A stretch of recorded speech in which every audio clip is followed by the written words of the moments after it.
Inicialmente, eu queria falar a respeito do problema das vans. Acabamos de ter uma reunião onde o líder do governo, o vereador Folha, entrou em contato com o prefeito e eu antevejo com bons olhos a possibilidade de uma solução negociada para os problemas do setor e para os cidadãos de Palmas. A Câmara, como sempre, nesta ocasião, está cumprindo o papel dela de intermediar essas demandas e está fazendo isso com muito bom senso, ouvindo atentamente os envolvidos e procurando resolver a questão. Estive hoje de manhã na inauguração do Resolve Palmas e fiquei muito satisfeito. São instalações muito boas. Aquele serviço é um serviço necessário, porque é um serviço que afirma a cidadania, porque oferece conforto, comodidade e praticidade aos nossos cidadãos. Está de parabéns o prefeito e sua equipe pela inauguração do serviço.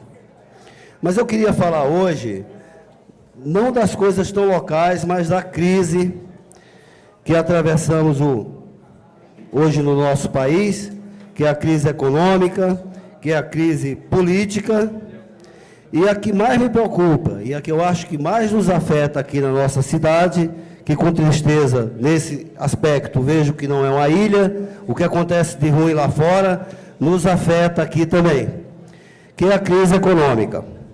A crise econômica, ela desacelera a produção, diminui o consumo e leva as pessoas à inadimplência. O cidadão fica sem dinheiro para cumprir suas obrigações, para atender suas necessidades. Palmas não vai conseguir, e não está conseguindo, escapar dessa crise. Então, aqui em Palmas, nós temos que ter um esforço conjunto, poder público, sociedade organizada, para achar alternativas que minimizem os impactos dessa crise econômica. Quero nem falar da crise política, porque isso hoje é a peça de resistência em toda a casa de qualquer cidadão brasileiro, é ver a bagunça que está esse país. Eu tive hoje de manhã cedo também com o secretário da Fazenda e falei com ele a respeito de inadimplência, da inadimplência do cidadão de Palmas diante do poder público municipal. E falei para ele que, é exemplo de outras cidades, Palmas poderia promover um mutirão de regularização fiscal, como faz o Rio de Janeiro, Manaus, onde os cidadãos que fossem inadimplentes tivessem condições facilitadoras para quitar os seus débitos fiscais. O secretário me ouviu com bastante atenção e interesse e disse: não, explicite o projeto, vereador, e mande para mim um ofício. Eu estou providenciando isso, senhor presidente. Estou pedindo que se crie em Palmas um programa de mutirão de regularização fiscal, onde o município conceda vantagem para aqueles cidadãos que estão inscritos no cadastro ativo do município, possam negociar seus débitos e ficarem regulares. Então, o secretário da Fazenda já manifestou um profundo interesse de assim proceder. Falando ainda de crise econômica, quero falar a respeito da reunião que a bancada teve com o prefeito, onde ele, não que Palmas seja um município falido, não é isto, mas onde ele, sentindo o ambiente da economia, como é que está o quadro econômico, já começa a adotar providências administrativas para que o município de Palmas sofra menos com essa crise, com essa falta de recursos, por essa afasia que passa o nosso país no setor de desenvolvimento econômico.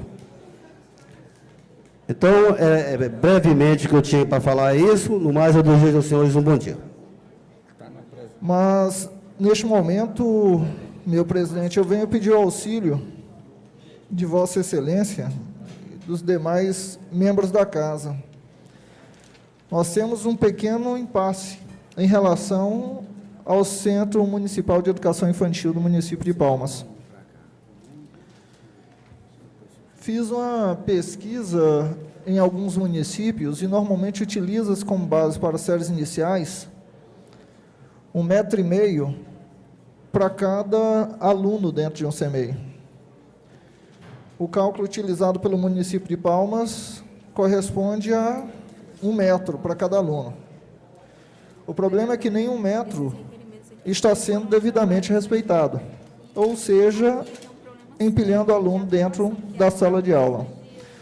Mas nós temos também uma portaria de número 575 de 2009 da Secretaria Municipal de Educação, onde nesta portaria foi feito um estudo por parte da Secretaria naquela época, determinando a quantidade de alunos por professor em cada fase das séries iniciais, berçário 1, berçário 2, maternal 1, 2, primeiro período, segundo período, primeiro, segundo, terceiro, quarto ano e assim por diante. E esse limite de alunos por professor também não é respeitado. Resumindo, nós estamos tendo problemas de superlotação e nem a própria portaria da secretaria hoje é seguida. A prefeitura encaminhou um ofício aos monitores que estão adentrando na CEMEIS nas últimas semanas, onde afirma-se o seguinte: em hipótese alguma deverá ficar em salas sem o professor regente.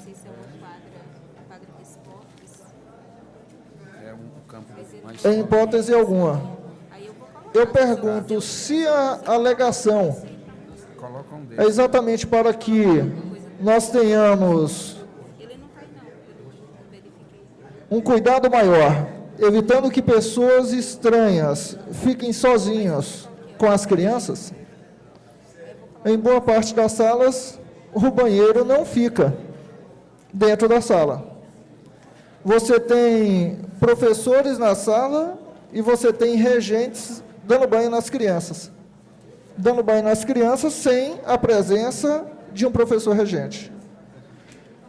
A pergunta que eu lhes faço é a seguinte: sabemos nós que ao longo das semanas, a Secretaria tem ligado para terceiros, solicitando que estes, em muitos casos, como é de conhecimento de todos, são indicados, e que estes, chegando na porta da escola ou da CEMEI, simplesmente afirmam: a direção que a Secretaria me mandou vir para cá, eu tenho que ir para a sala de aula. A direção não tem conhecimento sobre quem é a pessoa, a direção não tem conhecimento se a pessoa está falando a verdade, não foi encaminhado nenhum documento por parte da Secretaria para o CEMEIS informando sobre aquela pessoa que iria iniciar o trabalho, e essa pessoa que vai iniciar o trabalho não tem nenhum contrato com a própria CEMED, Secretaria Municipal de Educação. Ou seja, aqueles que são pais e têm seus filhos na CEMEIS, faça o teste. Coloque qualquer um próximo a você para chegar numa CEMEI, bater na porta e afirmar o seguinte: a Secretaria de Educação me mandou vir aqui para ser lotado em uma sala de aula como monitor. Qualquer pessoa vai entrar dentro da CEMEI, entrar na sala de aula, ficar com seu filho, sem você ter conhecimento de quem é, sem ter nenhuma capacitação para o serviço, podendo este trazer ou fazer mal a alguma ou a muitas das crianças que ali se encontram. Crianças estas que, em muitos casos, não sabem falar, não aprenderam ainda a falar, não conseguem andar, não conseguem se defender. A nossa educação hoje, precarizada, está nessa ordem.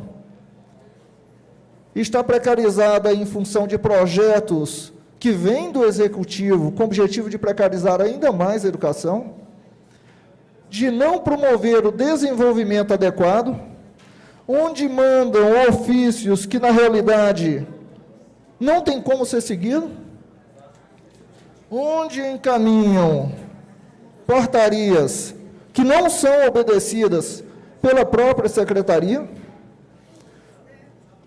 Como havia conversado com a série de professores, eles afirmam o seguinte: professor, o que nós vamos fazer agora é obedecer a portaria. E vamos explicar para os pais que a decisão é da portaria ou da secretaria. Chegando os filhos aqui na porta da escola, tem um professor regente na sala com monitor. A portaria diz 8 alunos por professor. Chegou o limite de 8, olha, pai, infelizmente seu filho não pode ser recebido na CEMEI, porque a Secretaria Municipal de Educação tem uma portaria que limita a quantidade de alunos por sala de aula. Se forem 2 professores regentes, então que se receba o dobro, 16, o 17º já não pode entrar. Monitor não é professor. Monitor não é professor, a portaria é clara, é a quantidade de alunos por professor. E devolvam os filhos para as suas respectivas casas, solicitando aos pais que procurem a secretaria e que a secretaria encaminhe um documento determinando àquela CEMEI que a criança tem que ser recebida desconsiderando a própria portaria. Porque a portaria é do município, da Secretaria Municipal de Educação. Se ela não tem que ser seguida, então que venha extingui-la. Ou então vamos continuar aqui defendendo medidas equivocadas que atropelam o desenvolvimento da educação, simplesmente porque projetos são encaminhados sem estudo adequado, onde se fantasia um projeto de salas integradas que, na prática, o que está escrito no projeto não é o que foi apresentado inicialmente por parte da gestão. Nós queremos, sim, uma educação de qualidade. Nós esperamos ter essa qualidade em educação e sonhamos com ela como mandam professores para o exterior, para países cuja educação vai muito bem, mas de nada adianta você conhecer a realidade da educação em outros países se não se aplica o mínimo e o básico aqui no município de Palmas. O que estou afirmando, meu presidente, desculpa, mas escutei a sua fala, é que nós temos de seguir o que diz a portaria. Caso o senhor não tenha conhecimento, número 575/2009 dessa portaria, porque, é claro, não foi encaminhado à Câmara de Vereadores, onde determina um limite de alunos por professor. Quero apenas que seja seguida a portaria. Senhor vereador. Pode... Só para que eu fique esclarecido, mas... Ao começo e ao fundo do discurso de Vossa Excelência, o objetivo é a alteração da portaria ou é fechar o CEMEI? O objetivo é seguir o que diz a portaria. Se a portaria limita a quantidade de alunos por sala, que seja obedecida. Vereador, consegue a parte? Vereador, o que eu quero saber é o seguinte, sob o ponto de vista de Vossa Excelência, a intenção é a manutenção da portaria ou a sua correção? O senhor quer que se corrija a portaria ou o senhor quer que se tire as vagas do CEMEI? É isso que eu quero saber.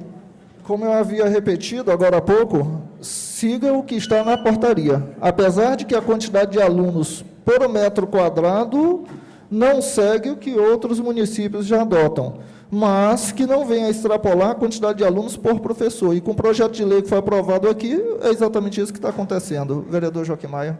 Vereador, esse questionamento feito pelo nobre vereador Júnior Gel, colaborado aí com os questionamentos do vereador Irã Gomes, a gente tem que entender que tem uma demanda reprimida em Palmas. A prefeitura pode estar até se esforçando com relação a tentar atender a maior quantidade de crianças e, nesse aspecto, pode até estar descumprindo a legislação que aí está e, em consequência disso, entregando um serviço de pior qualidade à população. Mas nós sabemos que existem condições já pactuadas entre o governo federal e o município com relação aos CEMEIs, visando exatamente tentar minorar essa demanda reprimida, se puder, que inclusive está hoje no Jornal Tocantins, relatando numa matéria a situação das creches do nosso estado. E traz uma parte a respeito de Palmas, que coloca que existe já previsto para Palmas, em contratos com o governo federal, a previsão de execução de 7 creches, 7 novas creches, vereador Júnior Gel, que daria condições de até superar a demanda reprimida que hoje é registrada, que eu acredito que é muito maior e que a CEMET está dizendo que são 916 crianças, mas eu acredito que seja maior. Não é só isso, não.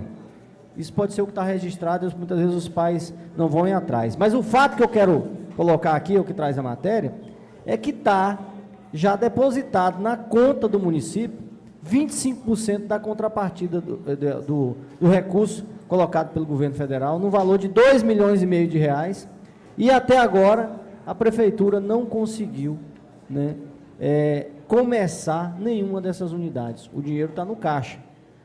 A população precisa das vagas e a prefeitura não conseguiu começar a execução desses novos CMEIs. Então, o que a gente pede aqui é exatamente uma certa celeridade por parte do município, porque 7 novas creches representam, no mínimo, 2.400 vagas para as crianças da nossa cidade.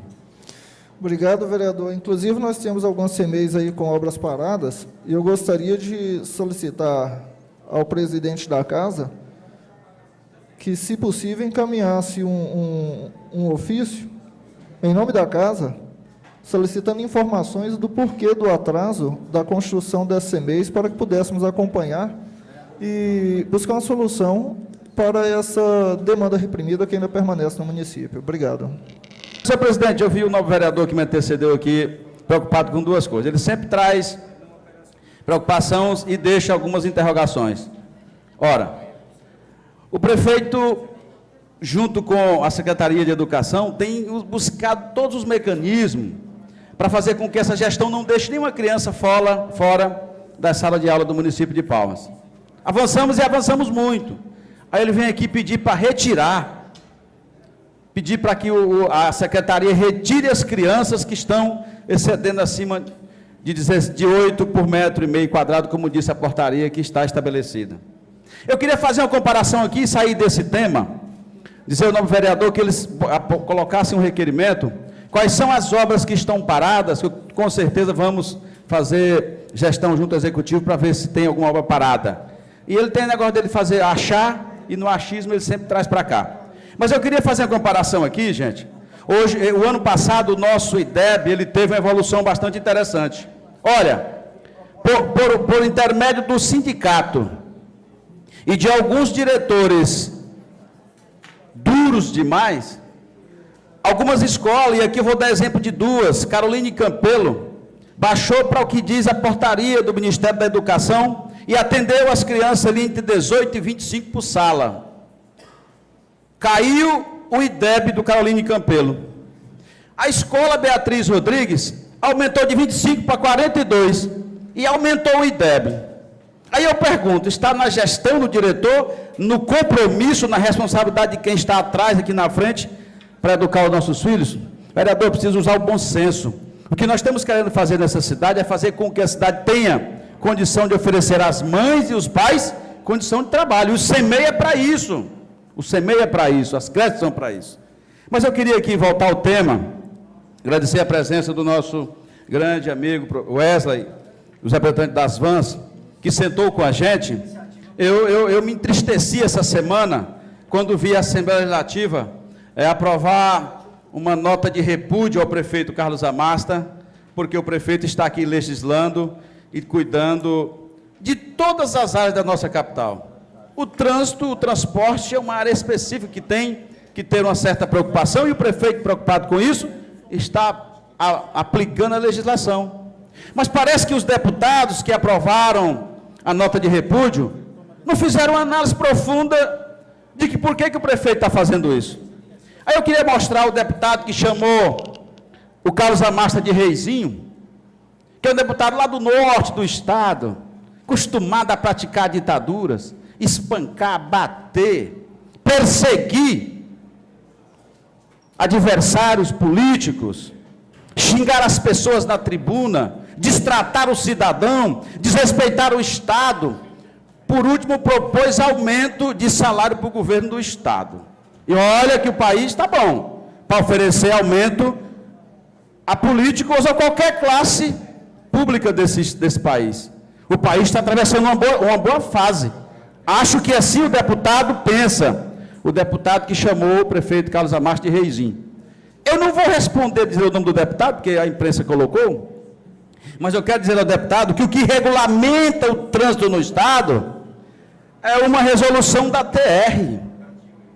Aqui diz assim: aprovar as seguintes normas e anexos, que disciplinam o Sistema Intermunicipal de Transporte Público Alternativo Rodoviário de Passageiros do Estado do Tocantins.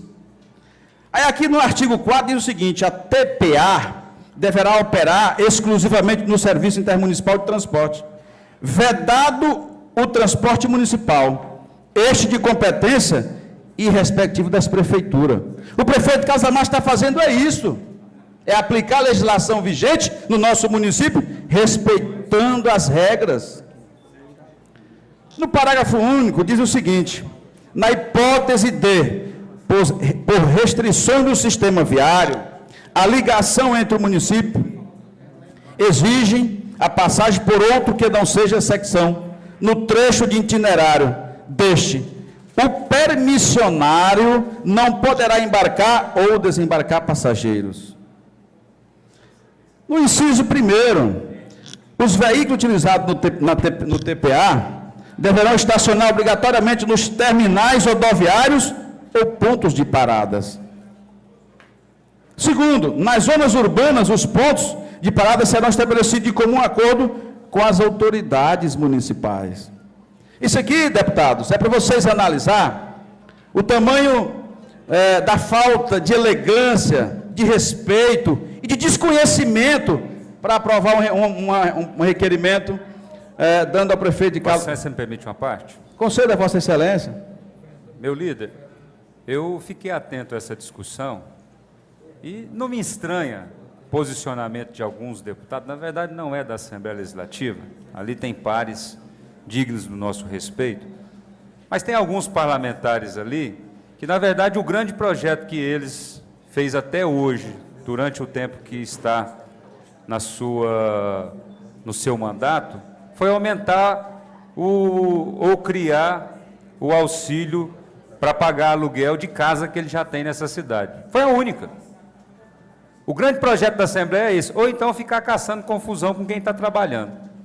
O prefeito de Palmas está cumprindo a sua obrigação de regulamentar e de organizar as coisas na nossa cidade. O que eles chamam de reizinho foi eleito pelo povo de Palmas para organizar Palmas. E nesse momento nós estamos organizando o transporte de vans interestadual. Como bem disse Vossa Excelência. Eles trazem passageiros de outros municípios para o nosso município e levam do nosso município para outros lugares. Agora, essa organização cabe ao prefeito e cabe à Câmara Municipal fiscalizar. Agora, o prefeito está correto. Ele está preocupado com a segurança pública, que os deputados deveriam estar preocupados. Porque droga nesse estado, ela entra ou por um carro, ou ela entra por um transporte de carro, ou por alguém que esteja transportando, e nós não estamos dizendo que esse pessoal faz isso, nós estamos dizendo que nós vamos fiscalizar para fechar as portas.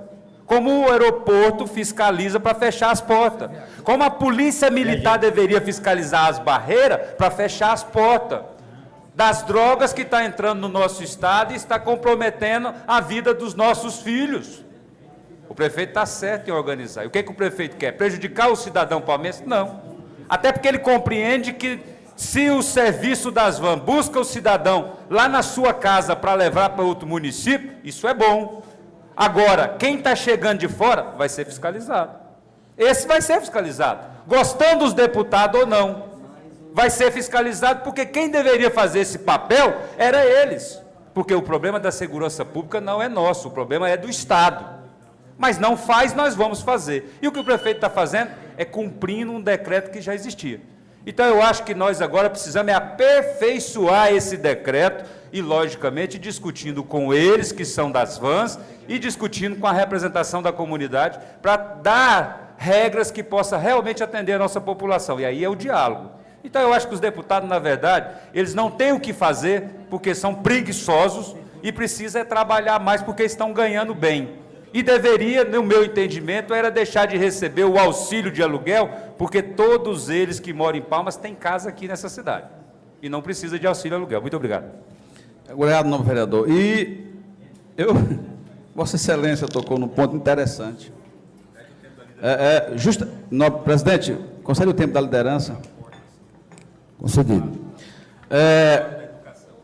O que me estranhou, essa nota de repúdio dos deputados, e ao mesmo tempo eu pude perceber que a oposição à capital, esses deputados, porque nós vimos que deputado também lá, teve deles que não concordaram, que votaram contrário, que entenderam a obrigação do Executivo Municipal de legislar e de cuidar do município por um todo, não só da educação, como da saúde, da segurança, mesmo sabendo que parte da segurança do município, ela tem que ser feita pelo governo do Estado. Vossa Excelência tocou num ponto interessante. Será que Palmas produz droga? Ou ela vem de fora? Claro que vem de fora. E como é que ela entra nessa cidade? Por meio de transporte. Nós queremos falar que é as vans? Não. Mas e aí, se não tem uma fiscalização mais assídua, que for mais exigente, com certeza pode ser que aconteça. O cidadão entra na van com a sua bolsa, ou no ônibus, ou num carro qualquer. O cara não vai abrir a bolsa dele, como faz lá no aeroporto, o sistema detecta na hora. E aqui, conversando com os representantes, eles têm um entendimento de colaborar ainda muito mais. Inclusive, criar na rodoviária um sistema de vigilância permanente que possa dar tranquilidade e segurança de que Palmas não vai sair e nem entrar droga. Vossa Excelência falou apenas da droga. E aí eu volto à Assembleia para agradecer aos deputados que foram, de certa forma, votaram, respeitando a legislação pertinente de cada município, respeitando não o reizinho, mas respeitando um grande prefeito, que mudou a cara dessa cidade e que vai deixar um legado que todos eles, querendo ou não, vai ter que caminhar. Daqui uns dias, deputados, Vossas Excelências que não acreditavam, vão ter que andar pelo transporte BRT. Evolução, desenvolvimento. Daqui mais um mês, deputados, vocês vão acompanhar aqui uma grande ação do prefeito Carlos Amasta. Vai vir muitos reis, porque vem mais de 40 países para cá, vai vir alguns reis. Mas vai estar lá o prefeito Carlos Amasta, dando abertura ao grande evento mundial dos Jogos Mundiais Indígenas, que tem perspectiva de deixar nesse município algo em torno de 110 mil turistas que vêm participar desse evento, mais de 100 milhões de reais, aquecendo o comércio. Aí não é a atitude de um reizinho, aí é a atitude de um grande prefeito. Conceda a palavra, vereador. Só me pautando na questão da nota de repúdio, eu acho assim, uma nota de repúdio é um ato extremo diante de um fato concreto e que não há divergência de opiniões, né? Nesse caso específico, dessa matéria, eu acho que há divergentes opiniões sobre esse tema, inclusive nessa casa, nós reunimos, na época, discutimos esse assunto, chegamos ao entendimento de aprovar aquilo que se foi proposto na época, hoje teve mais uma reunião. Então, assim, particularmente, como parlamentar, eu não vejo que isso é fato e ação para que se gere uma nota de repúdio. Eu queria só registrar essa minha posição. Eu até quero aceitar. Conceda a parte ao vereador Irã. Nobre vereador, manifestar o meu apoio ao pronunciamento que Vossa Excelência faz, mas só observando que no tocante à Assembleia e os deputados do Estado, o que já falei aqui antes é que tem alguns deputados, e não a Assembleia, que, sem nenhum equívoco, o único propósito que tem é a antecipação do ano eleitoral, em prejuízo da sociedade tocantinense e dos cidadãos de Palmas. Os interesses dessas pessoas, desses deputados, evidentemente não são legítimos, nem atendem a nenhuma necessidade do nosso povo. Quero dizer que isso não é unânime na Assembleia, que nós temos deputados sérios lá. Acho que a Assembleia tinha que focar no Estado do Tocantins, que tanto necessita da cooperação da Assembleia para que o nosso Estado e o governador Marcelo Miranda possam avançar no meio dessa crise que é incontornável, que é evidente, que está aí na praça, que está prejudicando as pessoas, que não é só a crise política, existe uma crise econômica, existe escassez de recursos, e não é hora de ficar fazendo política eleitoral, é hora de todo mundo juntar e trabalhar para melhorar a situação do povo. Muito obrigado. Eu pergunto aos deputados que assinaram essa nota. Engraçado, né, rapaz? Nós estamos com os nossos filhos há quantos dias fora da sala de aula de uma greve que está permeando a educação do Tocantins. O Enem mostra que o Tocantins ficou muito para trás na evolução na nossa educação. E aí os deputados não repudiam nada disso. não tem coragem de levantar a voz, não tem coragem de falar nada com questão da educação. Vejo, inclusive, vereadores aqui desta casa reclamar da educação do município e se cala com a educação do Estado, que tem lá no cargo a vice-governadoria. Não fala nada, agachado, calado, parece que a educação é só da Prefeitura de Palmas que eles verificam. E eu vou dizer que o governador Marcelo Mandetta é culpado? Não. Eu vou dizer que é um conjunto de ações. Senhor presidente, vou concluir, senhor presidente. Concluí.